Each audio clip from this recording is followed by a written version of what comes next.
Sorry I can't be with you guys tonight. I am right now at parent-teacher conferences. I've always wanted to try my hand at vlogging, so since I'm not there, you guys are going to get my first attempt at doing that. I had to wander around a little bit thinking about talk story before I figured out how I could really take my philosophy and turn it into a talk story. And then I was listening to this song by Hank Green called Helen Hunt, and remembered that she was in a movie called Pay It Forward back in 2000. And as I was listening to this song, I realized that my talk story and my philosophy and how I approach education, especially when I started teaching, started there. So this video is really coming to you in 3 parts. The first part is the history. So my history starts at North Central High School in Indianapolis. I graduated from there in 2000, and I was an average student for the most part. However, I did get C's and D's in English.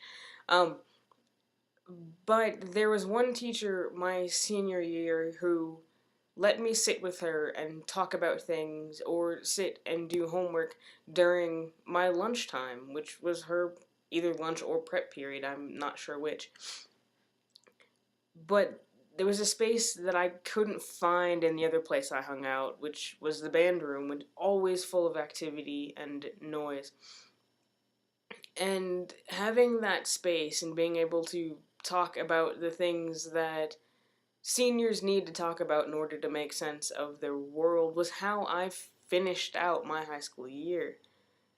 And when I was in college, after I'd switched from pharmacy to education, I sent her an email thanking her for giving me that space and allowing me that time that, as a teacher, I know is incredibly precious.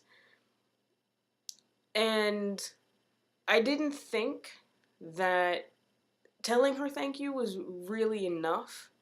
And somewhere in there, I'd seen the movie Pay It Forward. And the basic premise is somebody helps you instead of repaying them, you help somebody else and pay it forward. And I saw a need there for myself. I needed to show my appreciation, and really still need to show my appreciation for what Simon did for me by paying it forward to my students. I don't have a good segue into part 2, so I'm just going to go part 2 the right now.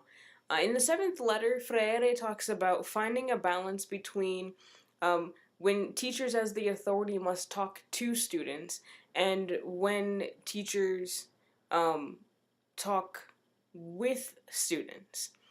And I know I keep coming back to this same part of this same letter, but I think it's so important to how I do what it is that I do.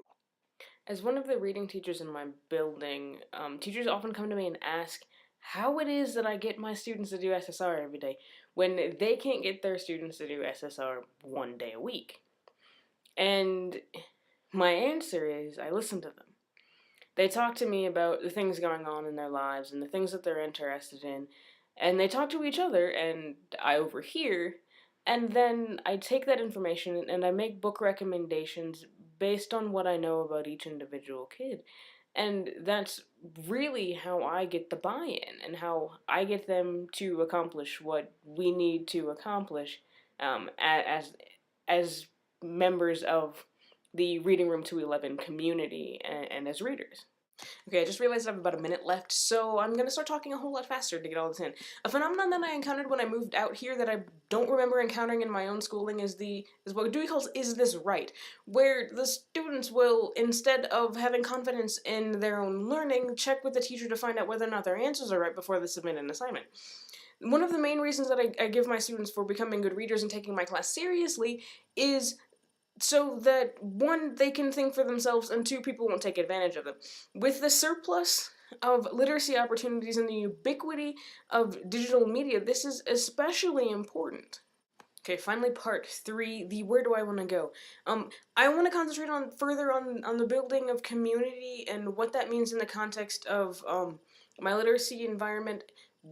We have this lady who observes us, and she comes through, and then she doesn't usually comment on what she sees, But in my case, she pulled me out of the classroom after class and talked to me about how she could really feel a sense of community, especially revolving around literacy in my classroom. And I want to look into that more and see how that really plays into my philosophy. I didn't get to talk about Vygotsky. There was more of Dewey and more of Freire that I wanted to talk about, but I'm out of time. So thank you guys for putting up with my first vlogging experience, and I'll see you next Tuesday. One final thing, all of my citations and links are in the doobly-doo below the video. If you are interested, there's also a link to my blog there. And I'll really see you next week now. DFTBA. Bye.